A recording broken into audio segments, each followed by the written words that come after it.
사회적 거리두기 앞서서도 정 교수께서 말씀해 주셨습니다만 코로나19 확산으로 온라인으로 물건을 구입하는 분들이 늘고 있습니다.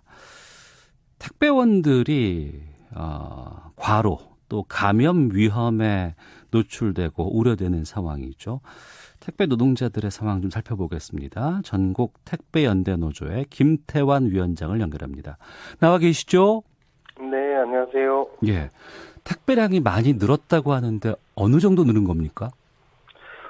사람마다 차이는 좀 있는데 보통 한 2배 이상 늘어난 분들도 계시고, 예. 대구 경북 지역은 아주 많이 힘든 상황이고, 평균적으로 한 30-40% 늘었다고 지금 그 현장에서 얘기가 올라오고 있습니다. 네, 수치로 30-40%라고는 하지만 이 택배원들의 근무 시간이 그러면은 더 길 수밖에 없는 상황 아니겠어요? 네, 평균적으로 한 13시간 정도 되는데, 예. 최근에는 이제 한 2-3시간 이상씩 늦어지고 있죠. 밤 11시, 12시 이렇게 퇴근하시는 분들 꽤 많죠. 아, 그래요? 네. 또 그런 상황인데, 배송 지연돼서 좀 불편하다 호소하는 소비자들도 좀 있다면서요? 네, 그렇게 말씀하시는데 지금 상황이 어쩔 수 없다 보니까,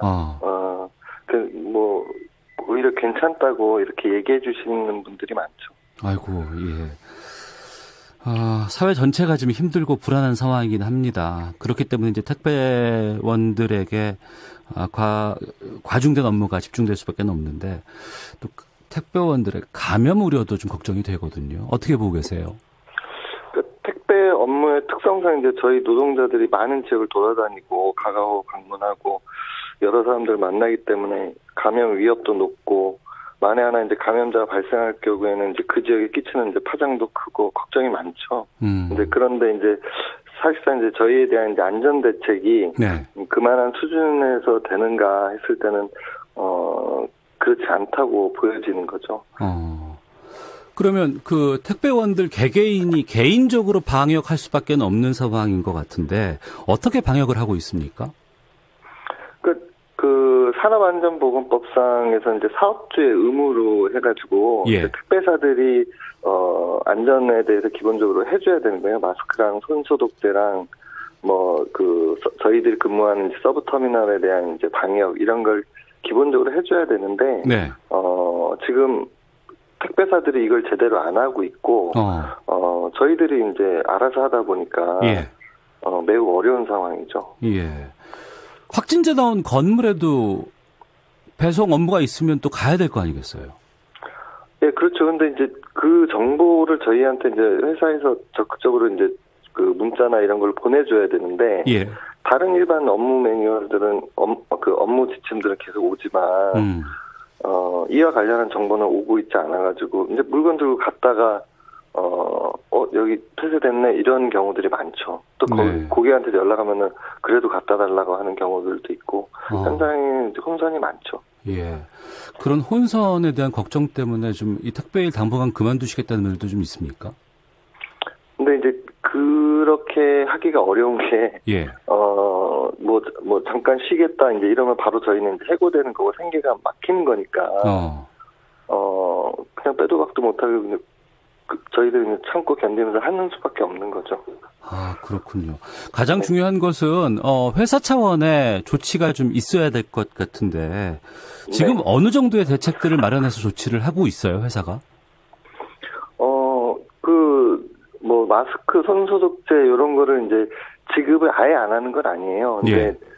저희가 주 6일을 근무하는데, 네.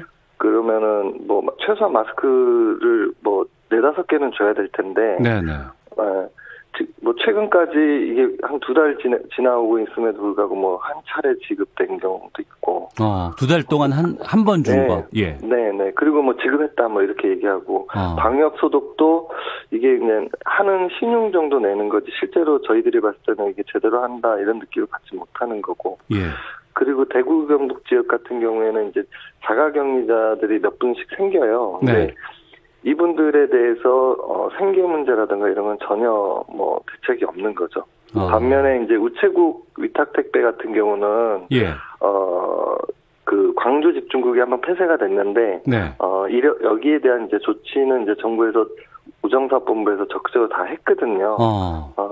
이걸 이제 민간 택배사에서도 다 이제 따라가면 되는데, 예. 민간 택배사들은 전혀 그런 조치들을 지금 취하고 있지 않은 거죠. 예. 앞서서 택배원들의 자가격리 조치가 있었다고 하셨는데 그 부분은 그러니까 확진자가 나온 동선에 같이 겹쳐 있는 분들, 이분들에 대해서 자가격리 조치가 들어간 거죠?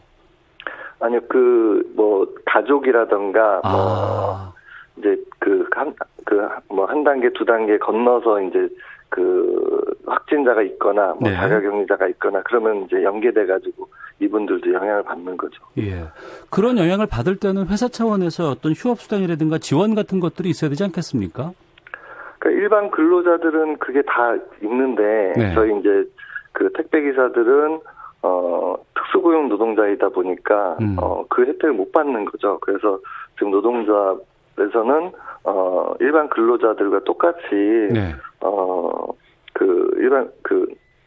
차별과 차이가 없이 생계 대책 지원이 있어야 된다, 이렇게 주장하고 있습니다. 네. 그러면 구체적으로 회사 차원에서 아니면은 정부라든가 기관 차원에서 이 택배 업무에 대해서 지원이나 여러 가지 점검, 대책들 필요하다 그러면 어떤 걸 말씀하시겠습니까? 기본 비대면으로 해야 되고, 네. 그다음에 마스크 손소독제가 매일매일 지급이 돼야 되고, 예. 그리고 이제 혹여나 이제 자가격리나 확진이나 이런 게 발생했을 때 이분들이 생계 걱정 때문에 계속 숨기고 배송하고 있으면 안 되잖아요. 그렇죠.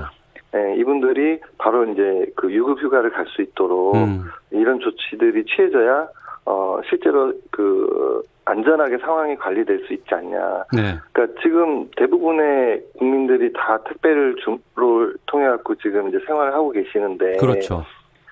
저희들이 쉴 수는 없잖아요. 예, 그러면은 저희들에 대한 대책을 세워주는 문제가 사실상 이 재난 관리하는 데 중요한 내용 중에 하나 아닌가 이렇게 생각합니다. 네. 청취자 박별령님께서도 택배업체에서 오늘 가급적 비대면 배송이라는 문자가 왔습니다. 택배기사들에게 비대면 배송하는 것도 안전한 방법이 아닐까 싶습니다라고 해주셨고요. 요즘 현관에 마스크라든가 간식 놔두면서 택배원들 응원하는 캠페인도 번지고 있다고 하는데 좀 감사 인사 받거나 응원 받으시면 좀 마음은 좀 많이 좀 좋지 않을까, 풀리지 않을까 싶기도 하거든요. 네.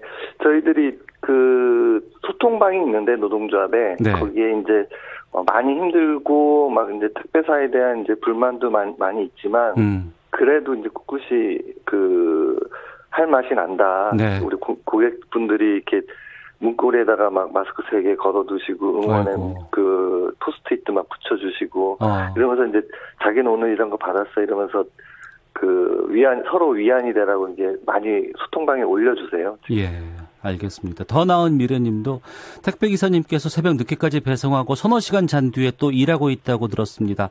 이럴 때일수록 더 감사합니다. 한마디라도 꼭 해야겠어요라고 말씀 주셨고요. 택배기사도 힘들고 중소택배사들도 요즘 많이 힘이 듭니다라는 의견도 주셨습니다. 회사라든가 기관에서 해야 될 일, 또 우리 택배를 받으시는 분들께서 마스크도 개인적으로 지원해 주신다고 하는데, 알겠습니다. 전국 택배연대노조 김태원 위원장과 함께했습니다. 말씀 고맙습니다. 예, 감사합니다. 예. 자,